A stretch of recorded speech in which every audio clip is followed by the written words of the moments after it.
Hey, what's up, everybody? It is Tommie Earl Jenkins here, and welcome back to Joy to the Word, the Death Stranding Edition, Episode 5. Can you believe it? This is the fifth of a 10-part series where we are now halfway through as we continue to delve into the world of Death Stranding via some of these character interviews. Now, as I've said time and time again, really, this is a chance for those of you who have played the game, currently playing the game, who intend on playing the game, who haven't heard any of the history and the story and the in-depth information on how some of these characters have come together. This is a chance to really listen out for that stuff and how some of these relationships were forged and the bond between them as the history behind Death Stranding starts to come alive, and how some of these characters have just pretty much come to be and how they exist in the world of Death Stranding. Now, the highly anticipated director's cut is released on September 24th, 2021, and I'm sure you're all as excited as a child at Christmas, so go ahead and mark those calendars if you haven't already. Now, in this episode, I will be covering the interviews given by none other than Hartman, played by the fantastic Danish director Nicholas Winding Refn and voiced brilliantly by my wonderful friend Darren Jacobs. Now, there are 34 interviews in total in this episode, and I'd normally read those titles out beforehand as I've done previously, as there are quite a few. I'm not going to do that this time. I think we should go ahead and dive right in. So let's go ahead and get started. But remember to still leave your comments and questions as we progress through this episode in these interviews, by all means. So, Hartman. Just a bit about him. Hartman began his studies of the beach, it says, after losing his family in a unique manner. While he was at a hospital undergoing heart surgery, his wife and daughter returned home to retrieve something for him, only to find themselves caught in two simultaneous void-outs, which left a heart-shaped crater. And those of you who played the game, you may have come across that. The hospital was not directly affected, but the shockwave caused the power to fail, and with it, Hartman's life support. Hartman found himself on the beach surrounded by the souls of the newly deceased, including his family. However, the ICU's emergency generator activated, allowing the defibrillator to restart his heart and forcibly return him to the living world. Now, Hartman never came to terms with the loss of his family, so he began purposefully repeating that experience, obsessively searching for the other side, for his wife and daughter, seeking to move on with them. Now, the interesting thing is that every 21 minutes, Hartman's heart stops, and the automated external defibrillator, or the AED, on his chest restarts it 3 minutes later. Now, during this time, he is clinically dead, so he thus visits the beach 60 times each day. Now, when he first meets Sam, having requested Mama's body for research purposes, as it is not in necrosis, which we'll touch on that as we move along, he reveals to the courier, Sam, that he has been to the beach 218,549 times. Incredible. Hartman generally keeps an alarm that warns him of his impending death, but can and does switch it off occasionally, which is interesting. What a life to know that you are going to, that every 21 minutes your heart stops and you are clinically dead for that period of time, and then but you get to visit the beach. And I think him having to search for wanting to search and find his family, but eventually having to, at some point, realize he has to move on. Interesting character. I love this character, played with such heart. And Darren does a brilliant job voicing him. And obviously the motion capture and performance capture from Nicholas Winding Refn is also heartwarming, and the expressions are, it's just a beautiful character. But let's go ahead and get started on the first interview from Hartman, which was 3 years ago. It took place at Bridges HQ. And he states, Timefall was first recorded when the Death Stranding occurred. And despite all the years that have passed since then, we are no closer to understanding how or why it accelerates the passage of time for the objects and organisms it touches, or why it immediately turns to ordinary water after having done so. Some researchers have gone as far as to posit this process as stealing time. As for why timefall is observed only in certain places, all that we know for certain is that it is somehow affected by local chiral concentrations. This is merely a hunch, but something in me suspects that the Death Stranding may have warped our perception of the passage of time. Not that that's necessarily a bad thing, you understand. We humans can conceive of our own deaths, and even of the possibility of a place beyond death, yes? We have the capacity to conceptualize the future, an evolutionary advantage which aided our development as a species. Well, what if timefall has given us a new supercharged version of this essential ability? One that will take us to the next stage of our evolution?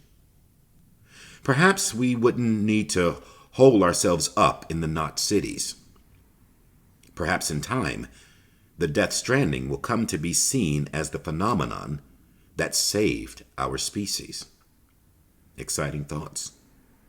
I'm sure you'll agree. I, for one, can't wait to set out on our journey. Who knows what awaits us?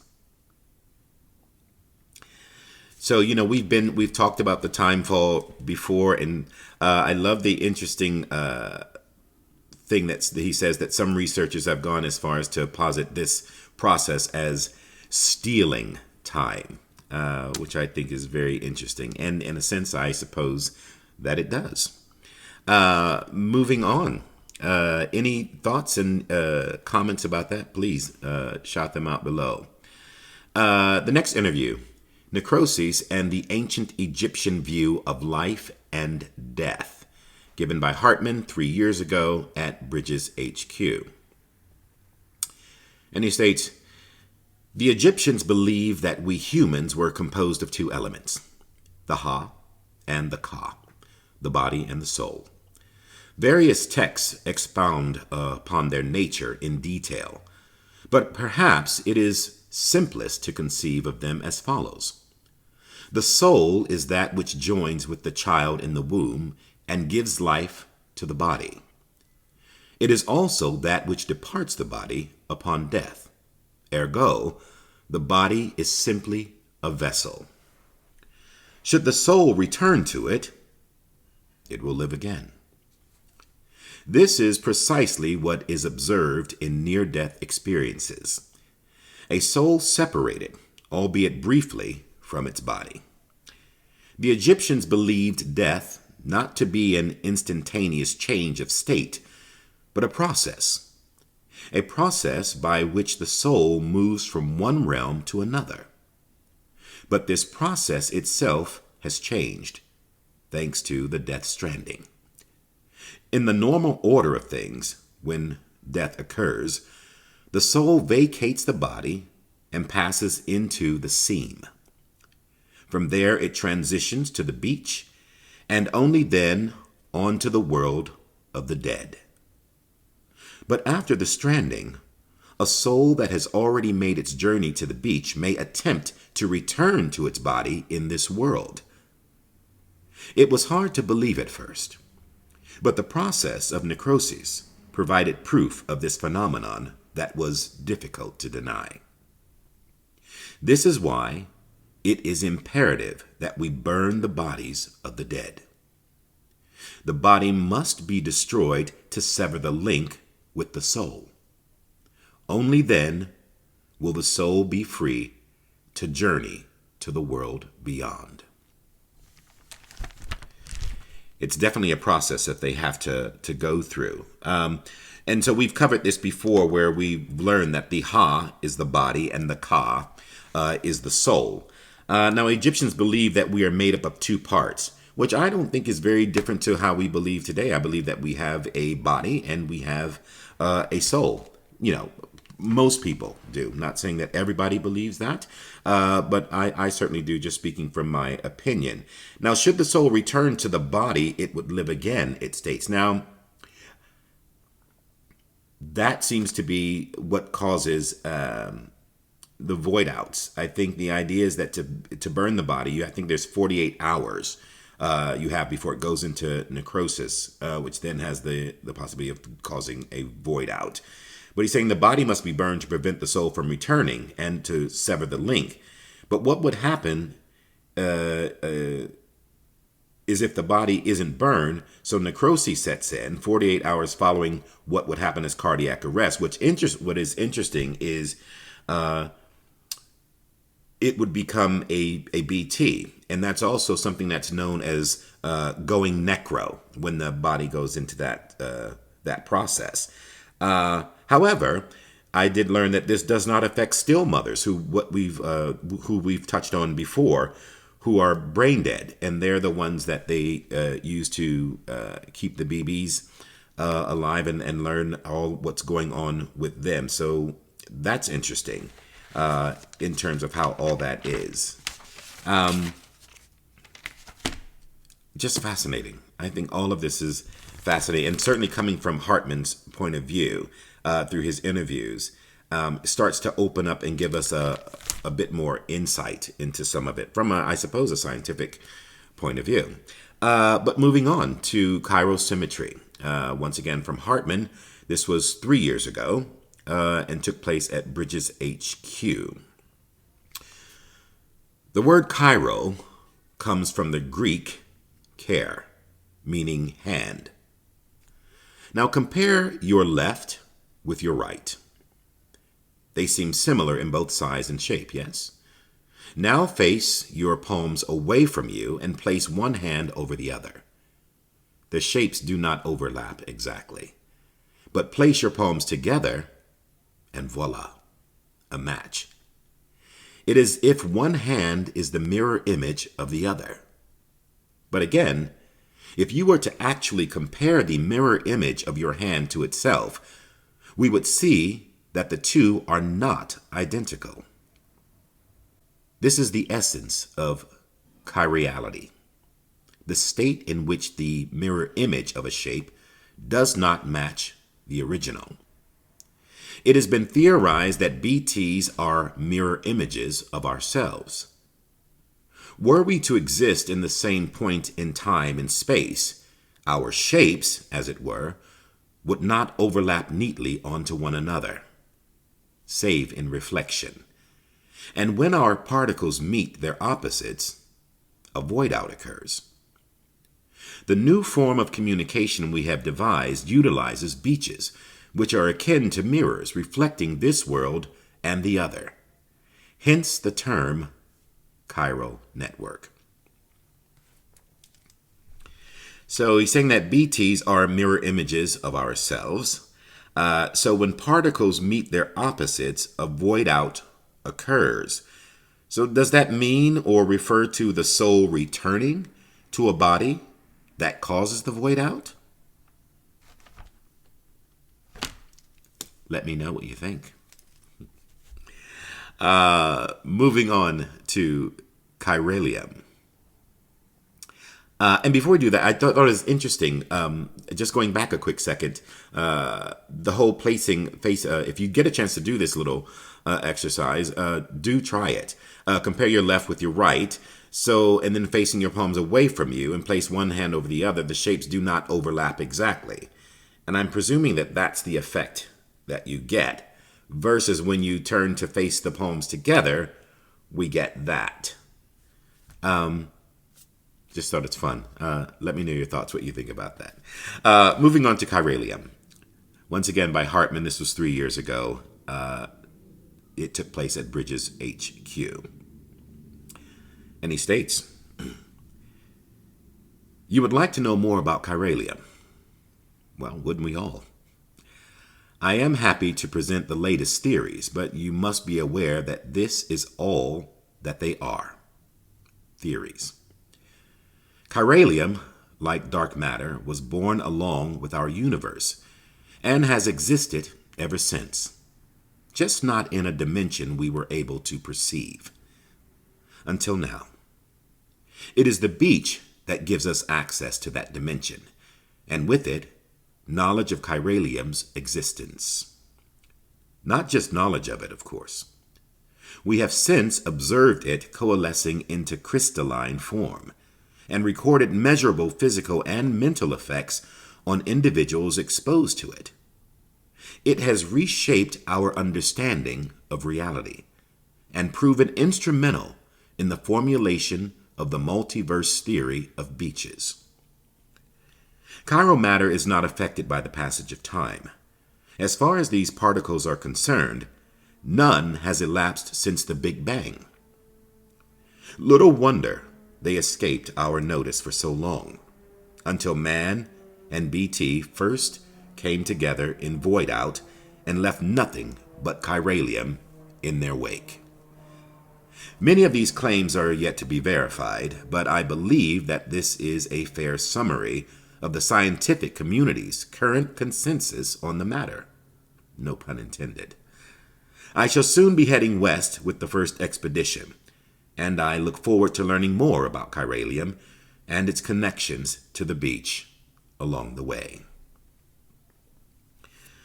So, according to him, apparently Chiralium has existed along with our universe, just not in the same dimension that we were able to perceive or understand or connect with.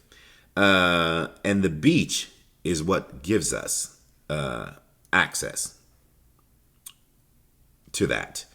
So that's it's very interesting how Chiralium, how it affects all of that. But saying that it's not affected by the passage of time, and as far as these particles are concerned, none has elapsed since the Big Bang. So that's, that was a big change. And many of these claims are yet to be verified. So it's still a work in progress, according to him, at this time, to find out a lot more about it. As he states in the beginning, wouldn't we all want to know more about how Chiralium works? And indeed, I think we do. Moving on to Cairo Contamination 1 is the next one up.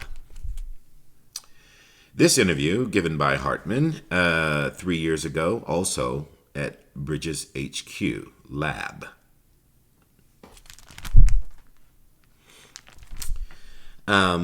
And just so you know, if I hadn't stated it before and maybe have missed it out, all these were so far given from Bridges HQ, but from the lab, just so you know. Chiral Contamination 1, Hartman, 3 years ago, Bridges HQ Lab. He states, chiral contamination is the result of prolonged exposure to chiral radiation, which is emitted by chiralium, a substance discovered at the same time as the beach. Prolonged exposure can significantly impact physical and mental health. The effects are not dissimilar from those observed in individuals exposed to extremely high levels of stress, levels which can be fatal even. Such traumatic experiences can alter hormonal secretions, impair immune response, contribute to heart failure, and induce strokes. The most common symptom of chiral contamination is poor sleep quality due to vivid nightmares. If left unchecked, however, it can quickly progress a more advanced stage in which the aforementioned issues may be observed. The potential impact on an individual's mental health cannot be understated. The resulting hormonal imbalances frequently lead to heightened destructive impulses towards the self and others. Those dominated by such urges are named homodemons, the mad ones. In the case of some porters, such as mules, impaired memory and judgment has led them to develop an irrational obsession with their profession, hence the Homo Gestalt moniker. While it should be feasible and preferable for most individuals to avoid chiral contamination at all costs, there are those with a demonstrated resistance who need not be so cautious. I speak, of course, of doom's sufferers. Chiral contamination. Obviously, high levels can be fatal. And knowing that the most common symptom of chiral contamination is poor sleep quality due to vivid nightmares. So that is something that they were able to look at and understand as a symptom that they could be, in fact, contaminated with chiralium. The destructive impulses towards self and others dominated by such urges are named homo demons or demons, the mad ones, in case some of the porters, such as mules, impaired memory and judgment, have led them to develop irrational obsession with their profession. And so that effect of chiral contamination, and I think the result of having so much of that, has caused some mental instability in some people. So once again, scary stuff, but yet interesting. Connecting this with the next interview, Chiral Contamination 2, also by Hartman 3 years ago from the Bridges HQ lab. And he states, chiral contamination can be alleviated using similar methods to those used to alleviate stress. Increasing oxytocin secretion through contact with other people, administering smart drugs, and so forth. In recent years, however, a hormone dubbed lyxin, known to mitigate the effects of chiral contamination while also restoring basic physical and mental acuity, has attracted a great deal of attention from the scientific community. Unlike oxytocin, lyxin cannot be administered externally. It is secreted within the body, but only in response to external stimuli. It is said to be the hormone principally responsible for the positive feelings that occur when one achieves a goal, enjoys success, receives praise or gratitude, or any other form of like from a fellow human being. Lyxin. I like the connection. We all receive and get those likes in social media, and I suppose that is a cool sort of a name to give it. Lyxin. Thumbs up. The next interview, moving on, the discovery of beaches and the concept of death, by Hartman. 3 years ago, Bridges HQ lab is where this took place. With the discovery of the beach, the fundamental truth of death was upended. I doubt you will find many who would deny this. Alas, we can say little with confidence in any objective or scientific capacity, for our understanding of this new realm remains in its infancy and is ever evolving, much like our understanding of the universe as a whole. Perhaps the closest thing we have to a working explanation of the beach relates to the conception of a multiverse. But I digress. The beach is arguably both a concept and a reality. A discrete beach is influenced by the mind of the associated individual, and therefore linked to them irrevocably. This is why we have so energetically pursued the psychological, psychoanalytical, and neuroscientific angles when attempting to create a unified theory of the death stranding, the beach, and related phenomena. There was a fad a while back in which subjects underwent counseling in order to learn more about their beaches, and in so doing gain a greater understanding of the nature of death. Doom sufferers, in particular, provided excellent opportunities for study. An interesting theoretical question arose during that period. If a person's beach was a product of their consciousness, might animals have beaches as well? A conundrum on the surface, perhaps, but one quickly resolved. Only human corpses undergo necroses and become BTs, which proves somewhat conclusively that only a human can possess a beach. And yet, this begs another question. If all that is required is consciousness akin to that of a human, could an AI have a beach? An android? I, for one, do not believe so. Why? Because the function of our beaches is to connect the worlds of the living and the dead. If an entity was never born, has not truly lived, and will never know death, surely it cannot have a beach.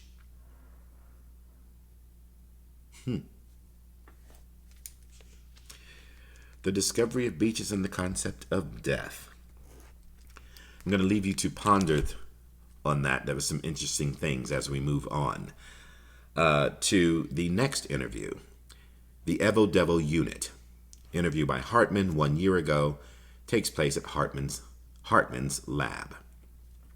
And he states, "It seems a rather significant breakthrough has been achieved back at headquarters. They've successfully integrated an Evo Devil unit into a Cairo printer. Now, in case you're not familiar with the term, Evo Devo refers to evolutionary developmental biology.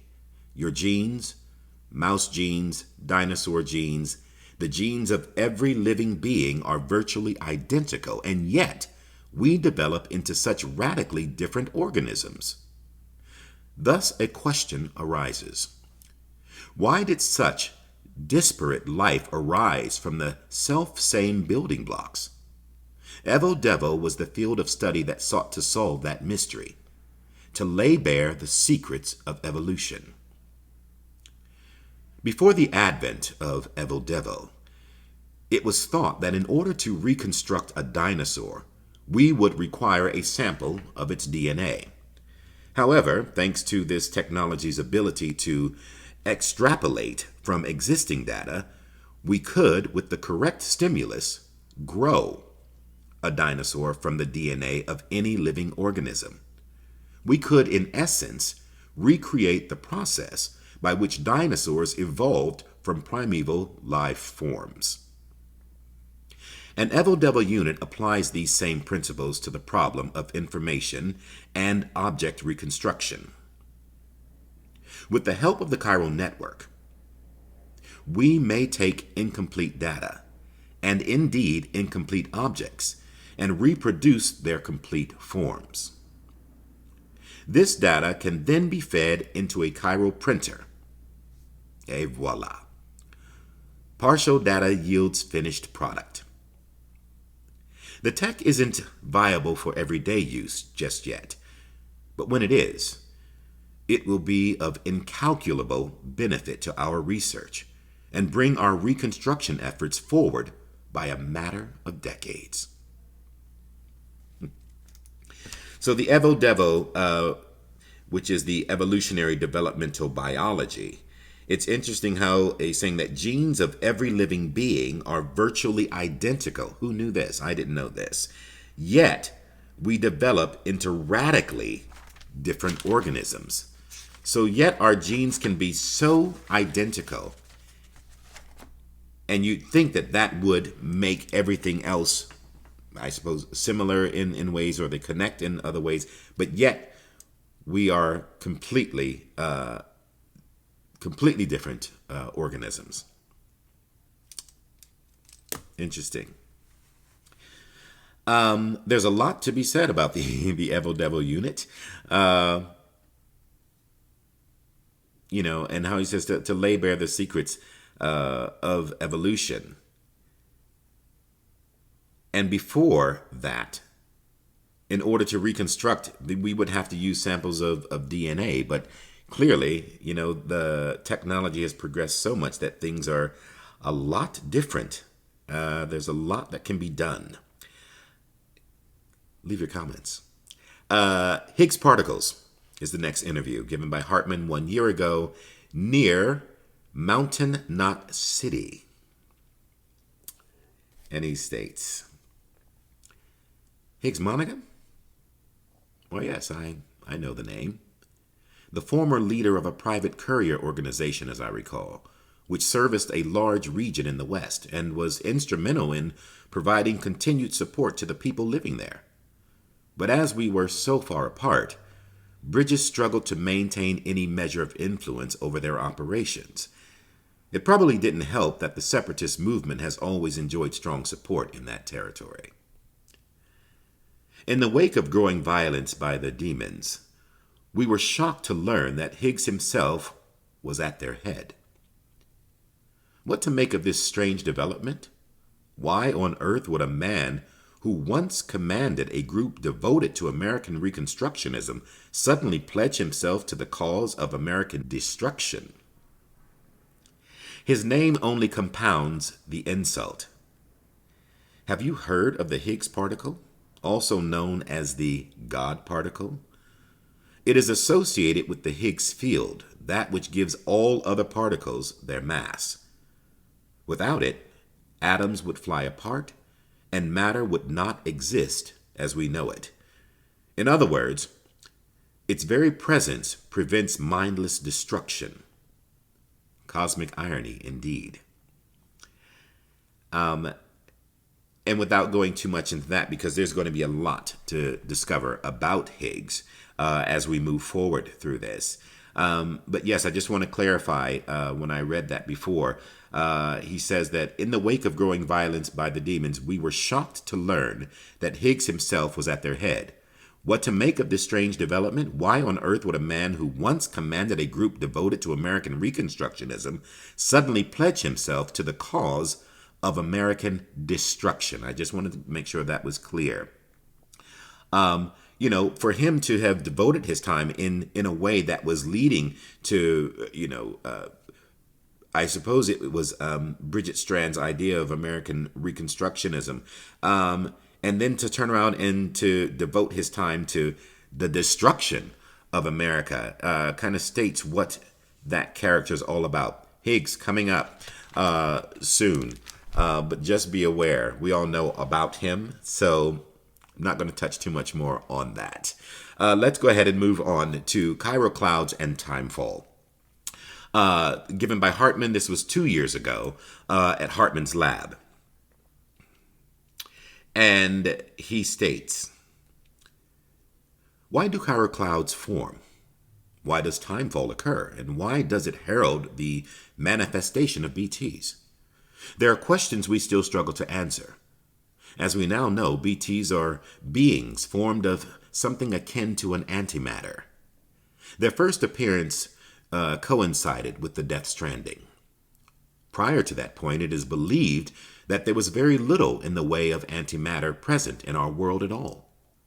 But we've since learned that this was far from the case. For even before the Stranding, antimatter was all around us. I discovered a scientific paper on the subject titled On Antimatter and Clouds.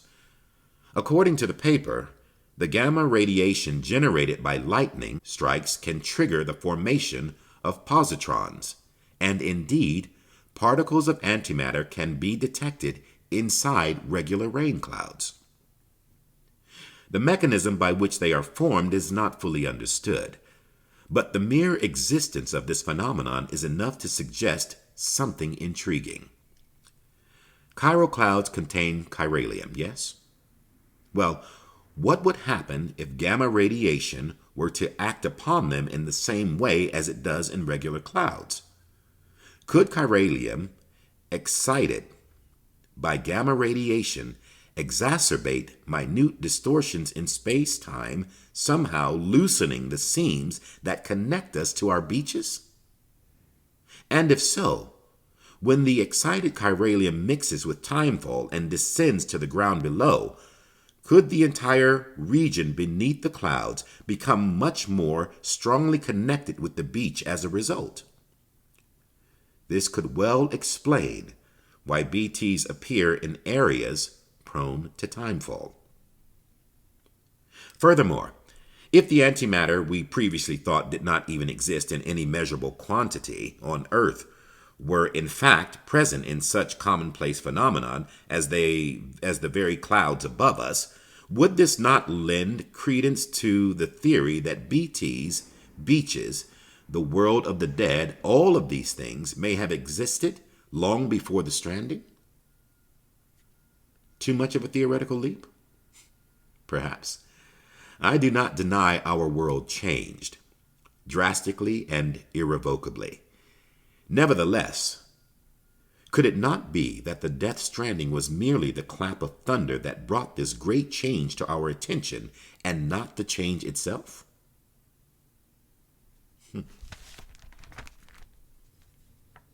Chiral clouds and timefall. He poses some very, very interesting and very poignantly and strong questions. If you have the answers, do share. Moving on to the next one, giant BTs. Interview by Hartman 2 years ago at Hartman's lab. And he states, the following assessment is based entirely on eyewitness testimony. Be advised that none of these claims have been independently verified.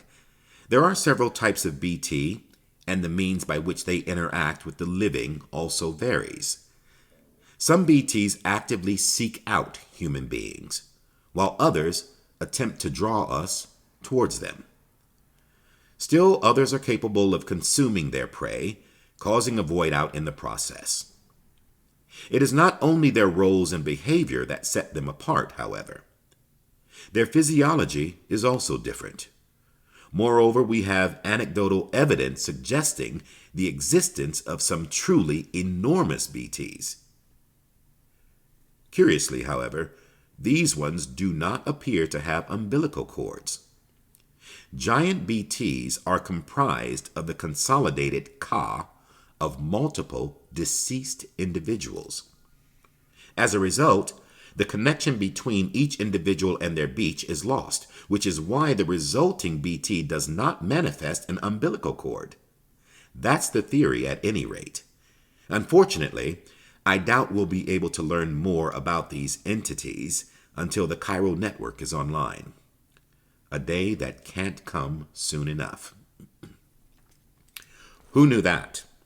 Giant BTs are comprised of the consolidated ka, or the souls, as we've learned to, as we've come to know that ka means souls, consolidated of multiple individuals. I didn't know that. How interesting. And also very frightening. So the giant BTs are something I never want to come in contact with, but you most certainly will within the course of this game. So that's inevitable. But interesting stuff yet again. I'm going to go ahead and move on to the history of the Odradek, given by Hartman 2 years ago at Bridges HQ. And he states, does the name Sigmund Freud mean anything to you? He was a famous psychologist, the most famous of them all, perhaps, but I digress. Freud formulated one of his most famous theories after observing his grandson playing with a spool of thread. The boy would throw the spool under the bed, thus ensuring that he could not see it anymore. He would then wind the thread in his hand, gradually drawing the spool back towards him until it became visible again. He repeated this process several times. It was apparently a game he played whenever his mother was elsewhere. Freud proposed that the process of concealing and rediscovering the spool was a coping mechanism, a way in which the boy could put his mind at ease. You see, the boy was in control of the spool. He could make it disappear and reappear at will. This helped him to comprehend his mother's absence not as something sudden or irrational, but as something controlled, and therefore not a cause for concern. A novelist named Franz Kafka later coined a term for this spool of thread, Odradek. However, he conceived it as an object capable of speech and autonomous movement, a mysterious being, neither dead nor alive. The Odradeks we use are perhaps not so different. These interfaces through which we experience our BB's perception of their surroundings are not unlike spools of thread. A connection between our world and the other side, the living and the dead, human and BB. It's interesting where the Odradek comes from based on that information that he's given. And the idea that the child used the game to keep himself occupied, I suppose, when his mother was nowhere to be found. But it was also about being in control, making things disappear and reappear at will, and helping him to comprehend his mother's absence during that. Interesting what we can do as kids to find ways to keep ourselves active and also to block out things that bother us. Passing the time to things that make us feel unsafe, lonely. It's like people having an imaginary friend.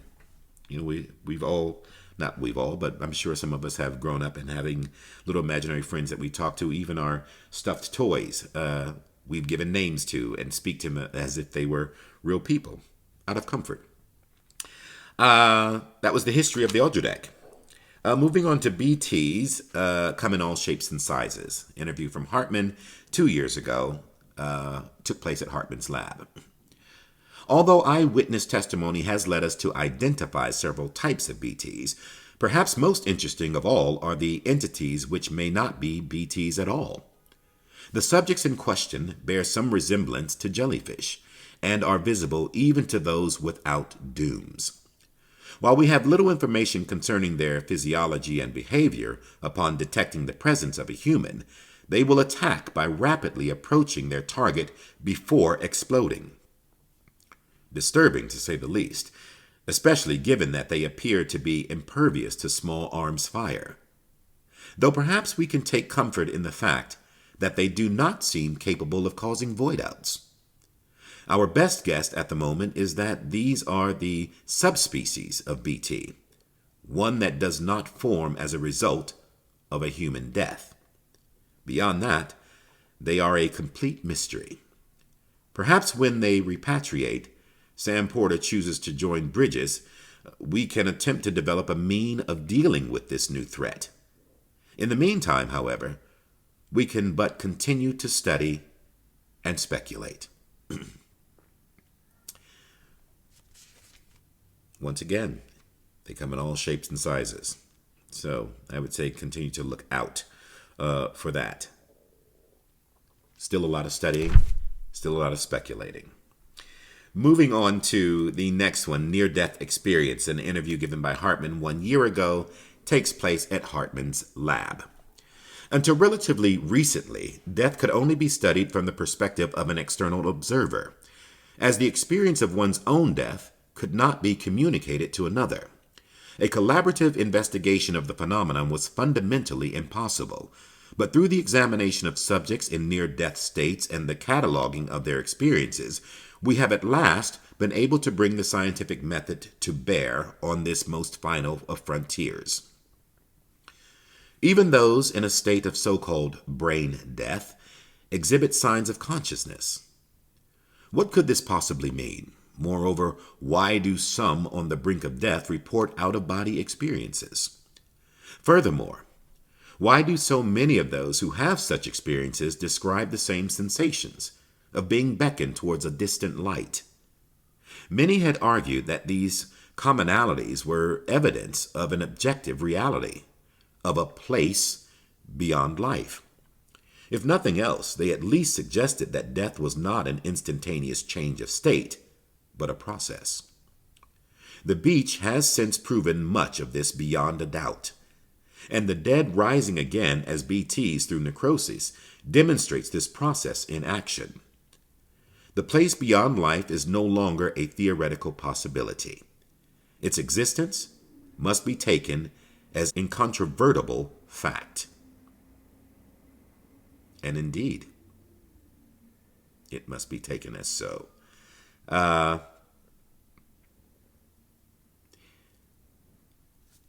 It is interesting about the near-death experiences. And the only thing I will say on this particular one is that you hear this all the time. You hear that people talk about seeing the light when they're at a near-death experience, or people have died for a very short period of time and come back. And they all seem to say the same thing. So there must be some kind of connection that lets us understand that there is something beyond this life. Certainly that they see, and it is always about this light. So I find that very interesting. Moving on to cave paintings and stencils is the next interview by Hartman, given 1 year ago at Hartman's lab. Cave paintings provide an invaluable window into the lives of our ancestors, how they lived, what they experienced. Some have been preserved here on our continent, although most have sadly been lost in void-outs. The oldest cave paintings of all are believed to date back 64,800 years or more. But all of these are, or perhaps were, in Europe. What's become of them, I wonder? Have they too been obliterated in annihilation events? If not, are the caves containing them now infested with BTs? Does Europe still exist even? One cannot help but worry that these vital records have been forever lost to us. But I digress. These first paintings were likely made by the Neanderthals. They were crude depictions of creatures such as deer, bison, and horses, interspersed with stenciled outlines of large hands. Some assert these are the signatures of primeval painters. But could they not also be depictions of BT handprints? Could our ancient relatives have been trying to tell us something, or issue a warning? Or is that perhaps one flight of fancy too far? Well, I'm not going to say that it could, it very well could be. I don't know. I think it's great to pose the question about these paintings and inscriptions on on these cave drawings. They tell a story, and there was obviously a story to be told by those who had come before us. And they've been left, and we're now to try and figure out those stories. And I think that we have learned a great deal about some of those paintings and carvings on cave walls, which we learned about in history. So interesting. If you have any insight to any of that, please share. BTs and void outs is the next interview from Hartman 1 year ago at Bridges HQ. And he states, the following conclusions are largely derived from a handful of eyewitness accounts. While I will advise anyone to take them with a grain of salt, I still believe they are worth sharing. BTs pursue their prey through a multi-step process. In the first, they begin searching for a target.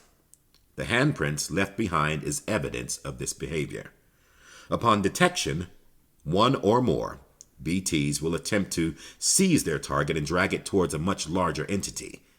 To clarify, however, a void out does not occur at the point of contact between the giant and the human, but only once the human has been subsumed into the giant's body.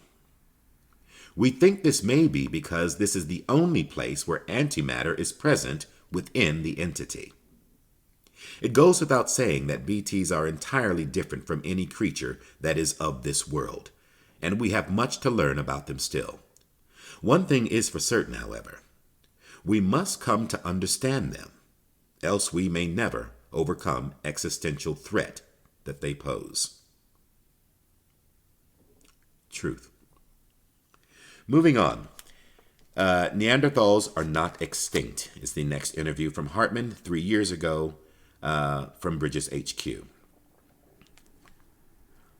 Both Neanderthals and Homo sapiens are believed to share a common ancestor in the form of Homo heidelbergensis. But there are clear differences between the two. Neanderthals were brutish and brawny, well equipped to hunt larger animals and survive in colder climates, whereas Homo sapiens were slender-limbed and only capable of hunting smaller prey. But as millennia passed, Homo sapiens learned to create tools and hunt in packs. The Neanderthals, who actually had larger brains than the Homo sapiens, also fashioned tools of their own, but these were crude in comparison and developed little over 200,000 years. Perhaps because these simple-minded beings favored small family units, so that even if a breakthrough occurred, it was unlikely to be shared with others. This isolation, more than any other factor, seems to have led to their decline. Homo sapiens, meanwhile, conceived religion with which large numbers of individuals could be bound together in service to a common cause. Strength in numbers also made their communities more resistant to famine and other calamities. In other words, Homo sapiens grew stronger through interpersonal connections by creating what came to be called society. If we persist in our divided state, we risk losing this hard-won unity and dooming ourselves to the Neanderthal's fate. We will dwindle and die, apart and alone. But history holds another intriguing lesson. Homo sapiens did not disdain Neanderthals. The two species even intermingled on occasion. Our DNA retains vestiges of our ancient cousins even now. So you see, while a species itself may disappear, its genetic legacy may yet endure. Creating what came to be called society.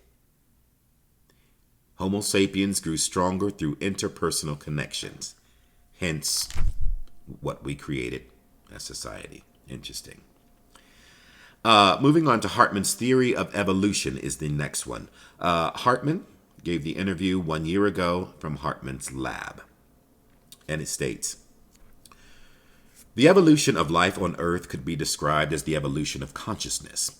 When the first vertebrates clambered out of the ocean and onto the land, their consciousness expanded to process the new realm that lay before them.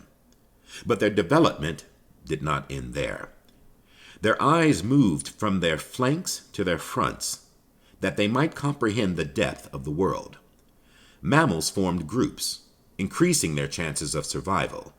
Eventually, they came together in communities and then larger societies.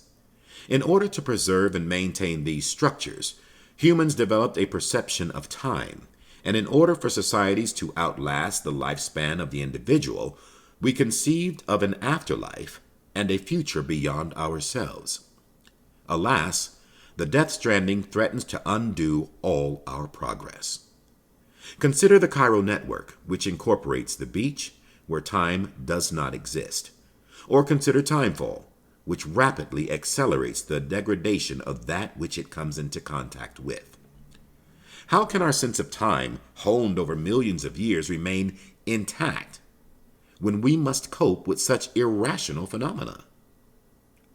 Yet, that is but the tip of the proverbial iceberg. We are growing apart, retreating into isolation, gradually losing our place within society. I would even go so far as to say our conceptions of reality are under threat. How could they not be, when our very eyes deny the invisible BT that stands before us? The stranding has warped our consciousness in every sense. If the evolution of life on Earth is indeed akin to the evolution on consciousness, then what is happening now is undeniably a regression, is it not? There is one caveat, of course. Some of us are now far more aware of death than we ever were. That is what Dooms has given us. For me, therefore, Dooms is not merely a biological change. I prefer to think of it as a means by which I have achieved a new form of consciousness. Furthermore, I hope and believe that this new awareness of the other side is humanity's trump card as we seek to defeat the Death Stranding. The next interview, Umbilical Cords in Devonian-Era Fossils, given by Hartman 3 months ago from Hartman's lab. An article from an old scientific journal was recently brought to my attention. It predates the Death Stranding and concerns the discovery of a 380 million year old fossil, one from the Devonian era, to give the period its proper name. It was a fossil of a fish, and in its womb was a child connected to its mother by an umbilical cord, no less. The species? Metarpiscus attenborini. It's a placoderm, an extinct class of armored marine creatures that used to live in seas the world over. Unfortunately, most were wiped out during the Devonian era, right around the time of the second of the Big Five, in fact. As you may be aware, one of the key foci of my research is the link between creatures with umbilical cords and mass extinctions. Once this area, is connected to the Chiral network, it is my hope that we will be able to piece together more data that will help us learn more about the link between umbilical cords and the Death Stranding. So just to go back, so many scientific and interesting and creative terminologies that are being used certainly through Hartman's view. I want to just confirm that the Metarpiscus attenbori, I looked this up, Metarpiscus attenbori, which is such a mouthful, but a very interesting word. Google that and see what your thoughts are on all of that, and let me know.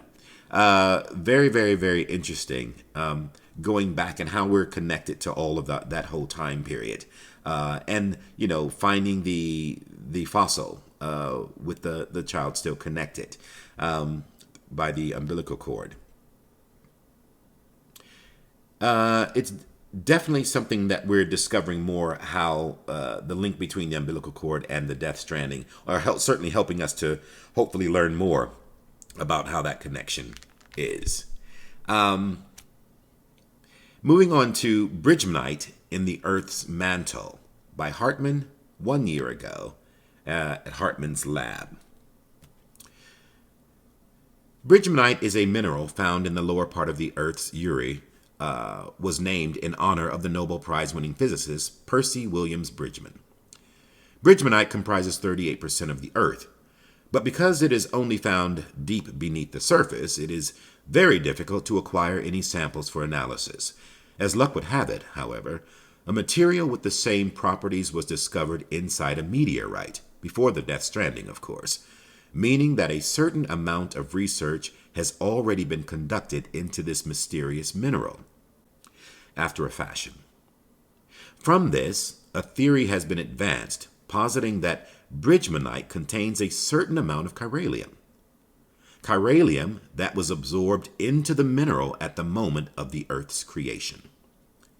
If this theory is true, then it may go some way to explaining the curious tar that has been observed to bubble up from below the ground.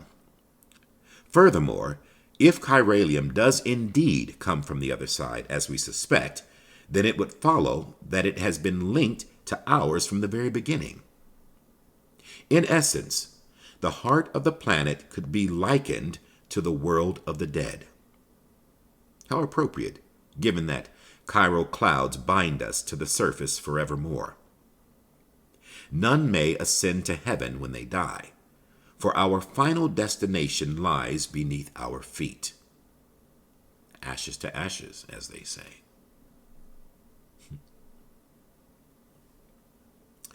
About the Dreamcatcher. It's an interview from Hartman 1 year ago, Hartman's lab. There's a psychological framework which posits that the human personality is comprised of various strands. Our inner mind, our outer character, each is a strand, or thread, made up of yet smaller threads, which intertwine with others to make us who we are. And in nurturing each strand, we become better people, and inure ourselves against psychological harm, or so the theory goes. As odd as it may sound, this is not an entirely dissimilar concept to the one which lies behind that most ubiquitous Ojibwe artifacts, the dream catcher. You've seen them before, yes? A woven web of threads said to protect the mind from harm by trapping nightmares, thus ensuring that only pleasant dreams pass through. It is no coincidence that these charms came to symbolize the pan-Indian movement of the 20th century. The many and varied Native American tribes strove to set aside their differences in order to foster a group identity, a singular dream. As such, it came to symbolize what made them one people, what united them. In essence, strands can represent that which makes us who we are, that which differentiates us from what we are not, and the bonds we share with one another.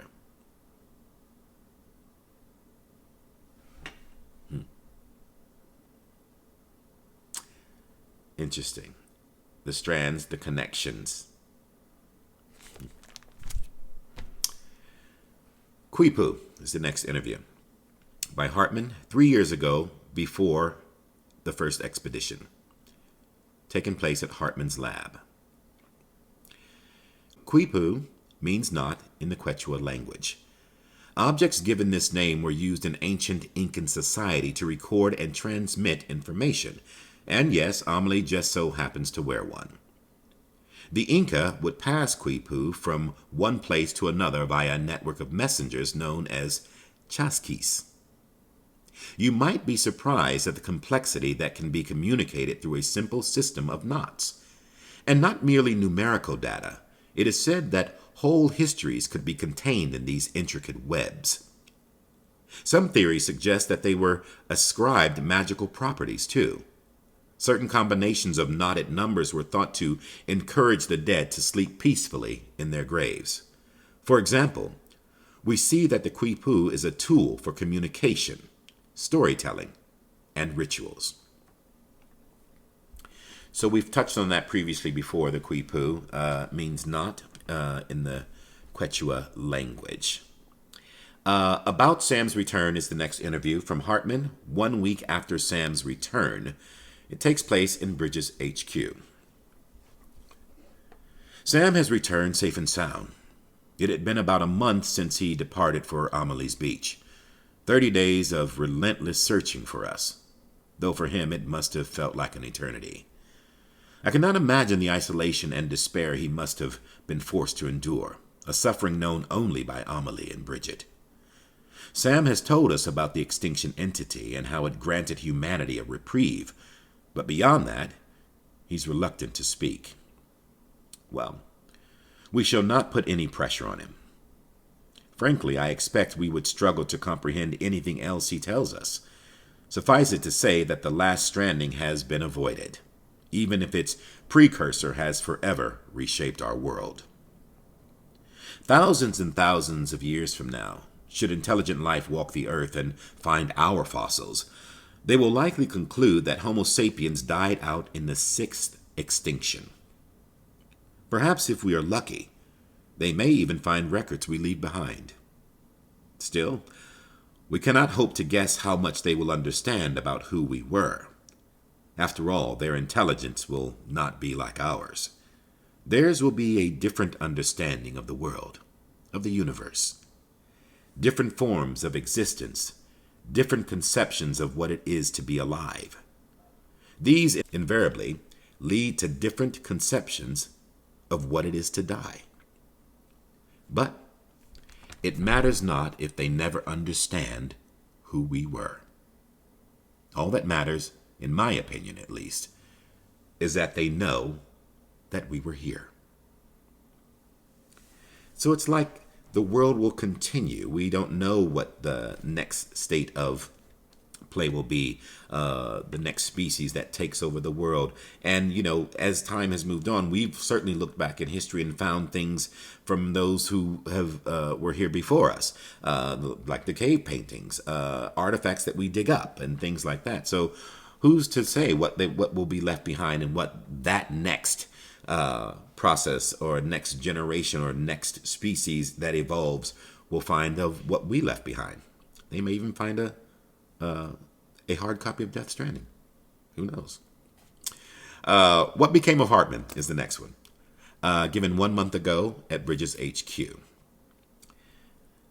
Countless trips to the beach every single day, each spent searching in vain for my wife and daughter. Such has been my existence, my fate, if you will. After all, if each person's beach is their own, then the worlds each of us inhabit posthumously are also unique. If that is the case, then even death shall not reunite me with my family. That is why I must search beach after beach after beach for any trace, any clue, anything that might lead me back to them. Death is not the end after all, and the past is never dead. Indeed, it's not even past. I've decided to give up my quest, for I have come to realize it will change nothing. I must move on with my life. And as a matter of fact, I already have. I've met someone. Her name is Samantha Spade. I call her Sam. A spirited Hispanic woman. You can imagine how frustrating it is to live life in 21-minute intervals. Speaking of which, we can only imagine what just happened then. He's given up his search. Not that it would change. He says, such has been his existence, his fate, to continue searching for his wife and daughter. But there comes a point where he decides that there's nothing more to do. He knows that death is not the end. The past is never dead. And indeed, it's not even past. And that brings me to something I just want to comment on that before moving on is the present moment, the now. Is that's all that ever exists. If you think about what's going to happen when the next 5 minutes comes, it will be now. We are currently in the now. I can keep saying in the now, and every moment that I keep saying that is always going to be now. You can't jump ahead. And even if you go back, you think about when that happened. When that happened, it was actually in the now. And when you think about it, it will be in the now. So the now is all we ever really have. Think about that and let me know your thoughts on that. Moving on, an ageless president. Interview by Hartman. It was 1 week after Sam's return. And this is from Hartman's lab. There's one rather trivial question that has caused me a great deal of consternation. Bridget was verging on the elderly, yet her appearance was that of someone much, much younger. Indeed, she remained remarkably youthful until her cancer began to take its toll. Sam has a photograph of Bridget from only 10 years ago in which she still looks like a young woman. Some have posited the theory that it was her strength of will, her desire to rebuild America, that kept her young. Mind over matter, I suppose. There may be some truth to that claim. I, however, suspect that the secret to Bridget's youthful appearance is to be found on the beach. Dedman was good enough to bring me her umbilical cord, unbeknownst to Sam, of course, and I was able to confirm that it retained a connection to the beach. This is almost certainly related to why she did not age at the normal rate. Of course, we have no way of truly understanding this link between Bridget and the beach or how long it existed. Similarly, we have no idea AAA was born. We can only surmise that Bridget's connection ensured that her Ha was not fully subject to the passage of time. Does this mean that I too shall remain ageless well into my senior years? We shall have to see. But right now I have something more pressing to attend to. Wonder what that is. Da Vinci's Madonna of the Yarn Winder is the next interview from Hartman 3 years ago, Bridges HQ. Leonardo da Vinci, that most gifted of Renaissance polymaths, once conceived of a composition that would come to be known as the Madonna dei Fusi, or the Madonna of the Yarn Winder. In it, Mary cradles the infant Christ in her arms while he stares, wrapped at a spindle onto which thread is wound, a spindle shaped like a cross. His mother seems more than a little perturbed. Did she perhaps have a premonition that her son would be sacrificed for the salvation of mankind? Me, I like to think of it as the spindle with which the Grecian fates determined the destiny of man. In the ancient tales, the length of the thread dictated the lifespan of the individual in question. Of the three sisters, it was Clotho who unwound the thread, Lachesis who measured the length, and Atropos who, at the appointed hour, made the final cut. If Mary did know the fate that was to befall Christ, might she have intervened, cutting the string at a different point and liberating him of his burden? I cannot help but wonder. As an aside, while I generally prefer the Greek nomenclature, I do have a strange fondness for Lachesis' Roman moniker, Decima. So, just quickly, Lachesis, the Roman moniker, also known as a nickname for Lachesis, is Decima. So he's saying that he kind of has a fondness for the Roman nickname. The three fates. This is Greek mythology, so it would be definitely worth exploring that or researching it. I used to love a lot of Greek mythology. The three fates, as they're known, Clotho, Lachesis, and Atropos. And I think there's a painting or there's a sculpture of them spinning this web, which is known as spinning the web of humanity. Look it up. It's very, very interesting. But they each have their point. Like you say, in that Clotho unwound the thread, Lachesis measured the length, and then it was up to Atropos, who, at the appointed hour, made the final cut. And it dictated the lifespan of an individual. So, very interesting. Moving on to Egyptian mummies, pyramids, etc. From Hartman, 3 years ago at Bridges HQ. At what point can it be said that man truly understood what it means to die? It would seem reasonable to suggest that it was when he began to bury his head, a practice which originated with the Neanderthals. In a way, one might say that our growing understanding of death drove our development as a species, our fear of it, our attempts to conquer it. Why, it could be argued, our entire history revolves around these obsessions. Take the Great Pyramids of Egypt, or the tombs of the ancient emperors of China. The more powerful the person, the bigger and grander their final resting place. Or to post a more radical theory, could the very concepts of power and society themselves have emerged solely to facilitate the creation of such monuments, such challenges to the finality of death? Either way, in leaving behind something they hoped might endure throughout the ages, the builders of these edifices believed they too might live on forever. The mummies of the Egyptians are another means by which man sought to fulfill his desire to escape the finality of death.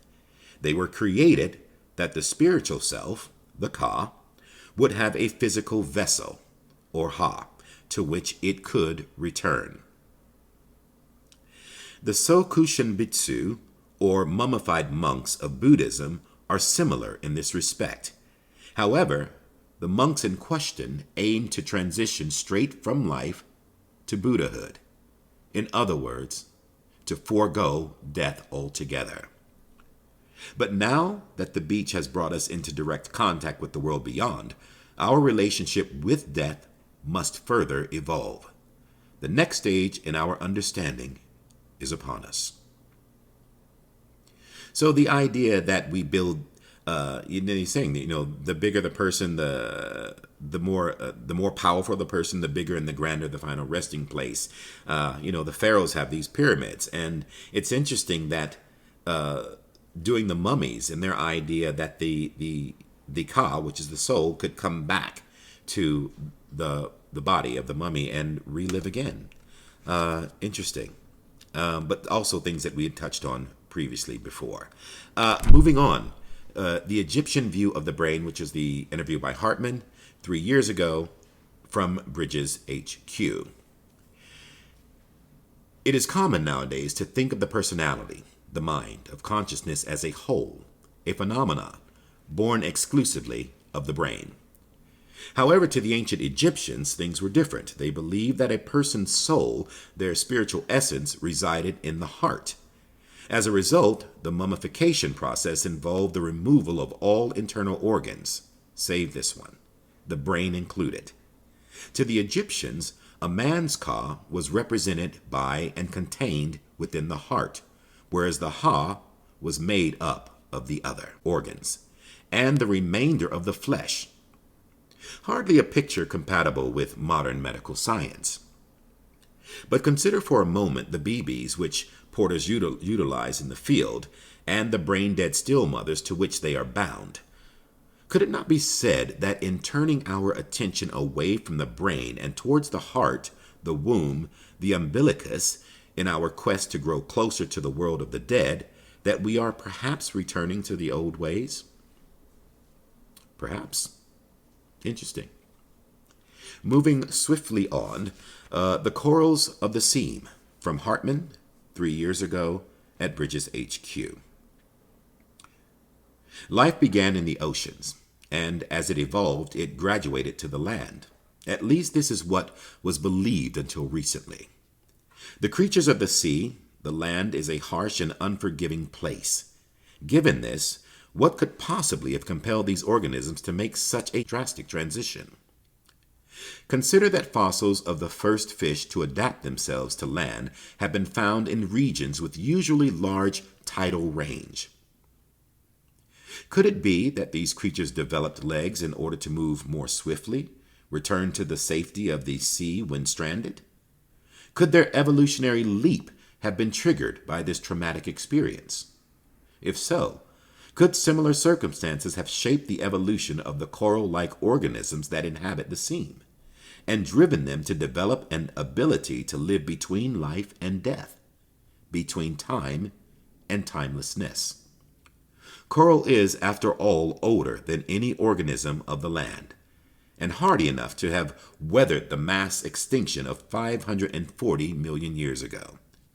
And it is a life form upon which many other organisms rely for survival.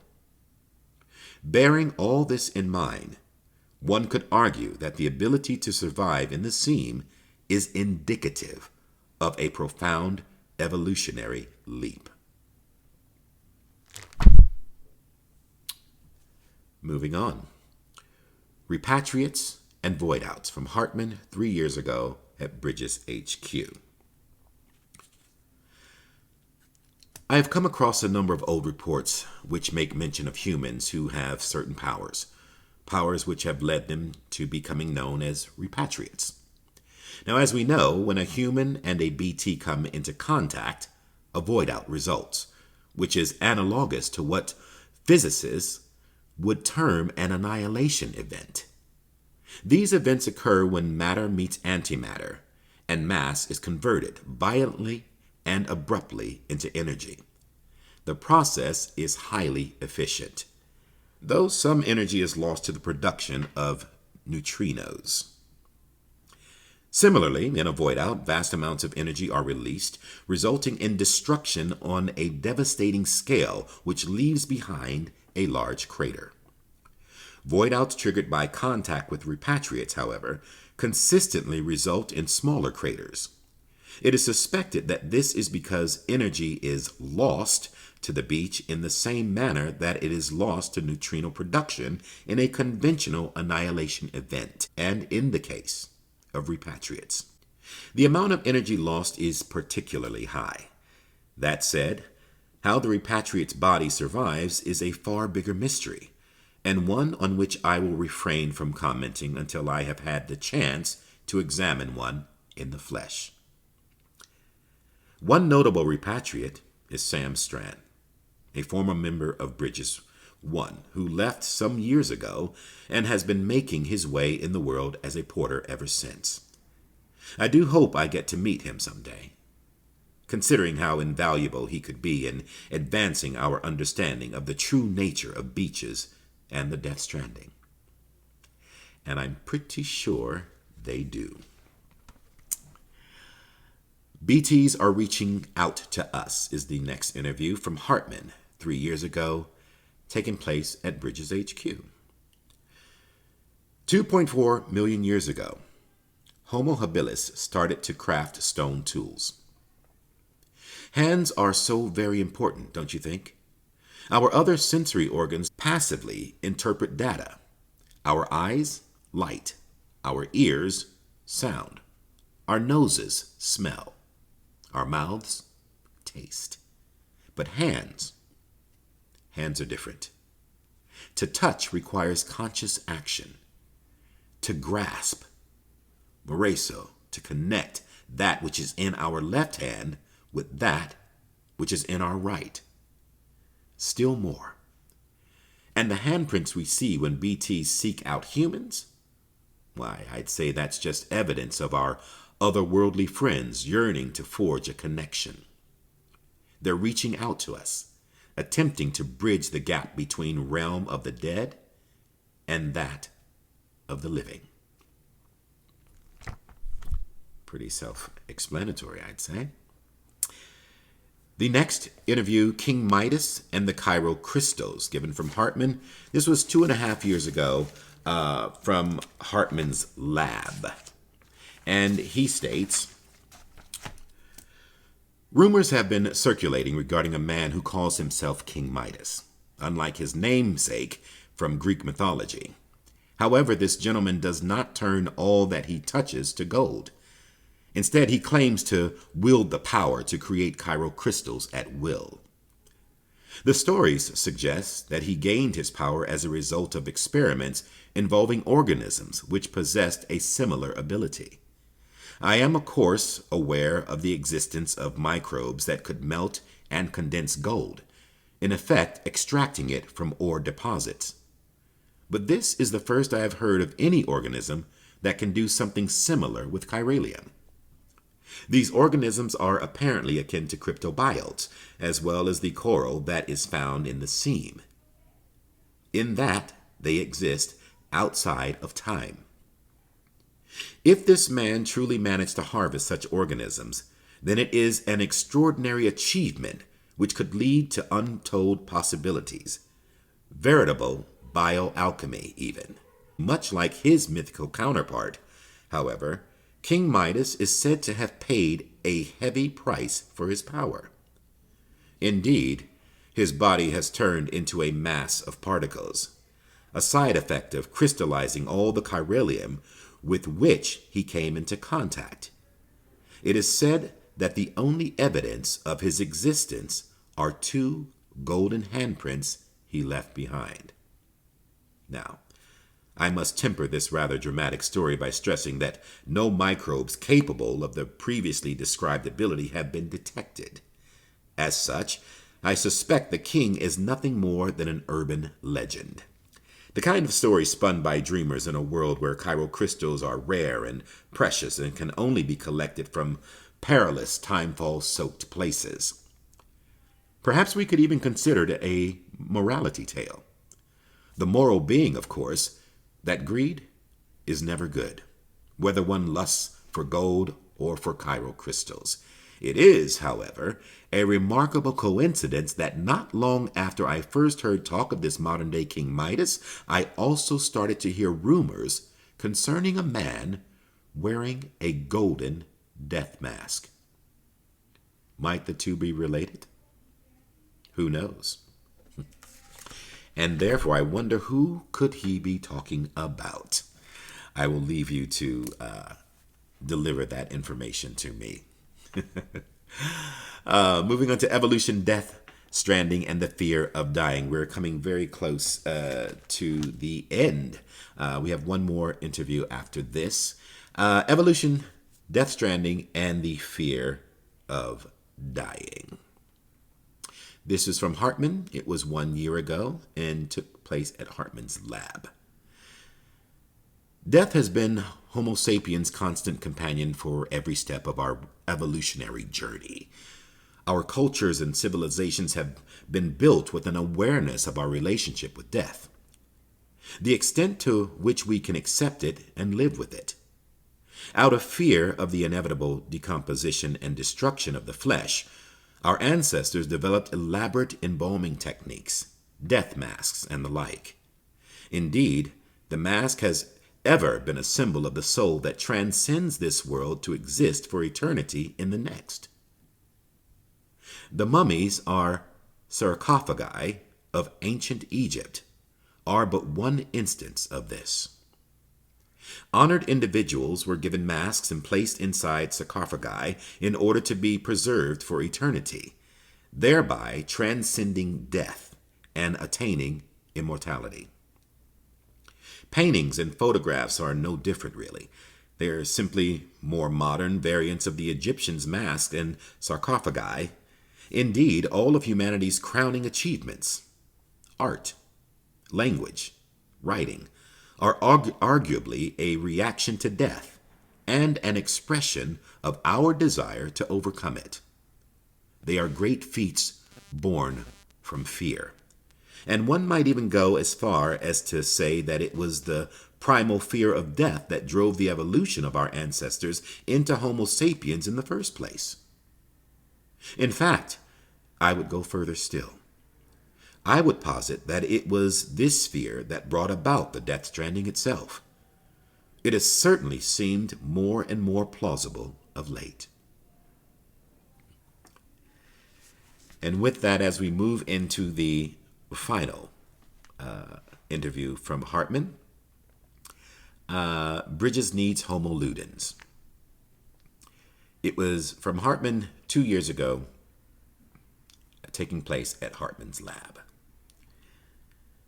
And he states, I have already spoken at length about the new varieties of man that have emerged in the wake of Cairo pollution and from the resulting phobias, Homo demons, Homo gestalt, not to mention those touched by dooms. This much is common knowledge. I, however, would posit that we could further categorize the humans of this day and age. Take our comrades, Mama and Lachna, for example. They are creators, are they not? People who use tools to make things. Craftspeople. Homo faber. Consider Deadman, one who looks the dead in their eyes every day. One who takes their organs as his own. His relationship with death and transcendental sublime. It is in essence his faith, and he a homo religious. As for myself, homo loquens, a linguist, one who seeks to understand this world through the language of science and logic. There is, however, another very special type of human, a breed that would serve Bridges rather well. Homo ludens, they who play. Be it deliberate or unintentional. Homo ludens unite people, creating culture, shaping the very world around them, not through violence, nor laws or prescriptions, but rather through metaphorical acts of play. I know of only one person who matches this description, the one they call the Great Deliverer, Sam Porter. Despite Die Hartman's best efforts, however, his whereabouts are still unknown. So that indeed concludes that lengthy passage of interviews that we managed to get through. That was a lot and a lot of information.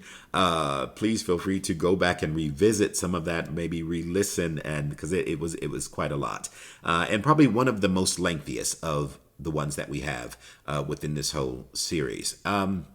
So there are a few little stumbles along the way, but apologies for that. I think you got the picture of everything. Like I said, there was a lot, and there was a lot to really think about. If you're playing the game and or thinking about it, just be aware once again. If you, I will post it at the beginning of the interview on the in the little blurb that it does contain some spoilers. So be aware that if you haven't played it, know that some of this information you don't necessarily know throughout the game, because these things are they get unlocked during the course of game play. But interesting for those who have played or doing your fourth and third playthroughs, 10th playthroughs, some of you, platinum. It's information that will probably maybe trigger something in the next time that you play it, or play it along with play these interviews along with yourself as you play the game, maybe to give you some company along the way. So listen, I want to take this opportunity to say thank you once again for joining me for this episode of Hartman. It was a long one. It was an hour and a half, and I will see you for the next one, which will be episode 6. I'm signing off to you all now. I will be in the live chat on Friday when this drops. So have a chat with me. Drop your questions, your comments. I hope you enjoyed this episode. It was a pretty intense one. And I'm sending you guys, once again, all the love out there. Thank you for all your support. You know where you can find me on all social media platforms: Twitter, Instagram, Facebook, and of course, YouTube. Don't forget to subscribe. So with that said, only one thing left for me to say after sending that love is to keep on keeping on. Peace.